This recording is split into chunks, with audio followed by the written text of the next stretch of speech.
मंगलवार व्रत कथा। एक समय की बात है, एक ब्राह्मण दंपत्ति की कोई संतान नहीं थी, जिस कारण वो बेहद दुखी थे।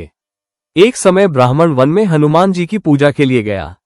वहां उसने पूजा के साथ महावीर जी से एक पुत्र की कामना की। घर पर उसकी स्त्री भी पुत्र की प्राप्ति के लिए मंगलवार का व्रत करती थी। वो मंगलवार के दिन व्रत के अंत में हनुमान जी को भोग लगाकर ही भोजन करती थी। एक बार व्रत के दिन ब्राह्मणी ना भोजन बना पाई और ना ही हनुमान जी को भोग लगा सकी।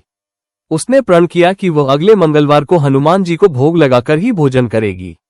वो भूखी प्यासी 6 दिन तक पड़ी रही। मंगलवार के दिन वो बेहोश हो गई। हनुमान जी उसकी निष्ठा और लगन को देखकर प्रसन्न हुए।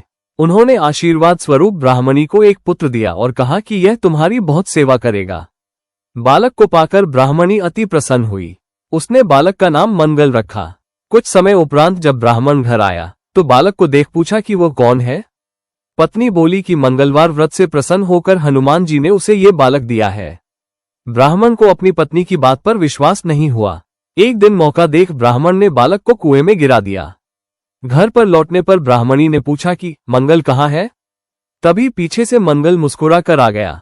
उसे वापस देखकर ब्राह्मण आश्चर्यचकित रह गया। रात को हनुमान जी ने उसे सपने में दर्शन दिए और बताया कि यह पुत्र उसे उन्होंने ही दिया है। ब्राह्मण सत्य जानकर बहुत खुश हुआ।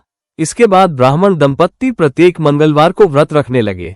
जो मनुष्य मंगलवार व्रत कथा को पढ़ता या सुनता है और नियम से व्रत रखता है, उसे हनुमान जी की कृपा से सब कष्ट दूर होकर सर्व सुख प्राप्त होता है और हनुमान जी की दया के पात्र बनते हैं। अगर आपको ये कथाएं पसंद है तो कृपया शेयर, लाइक या कमेंट जरूर करें।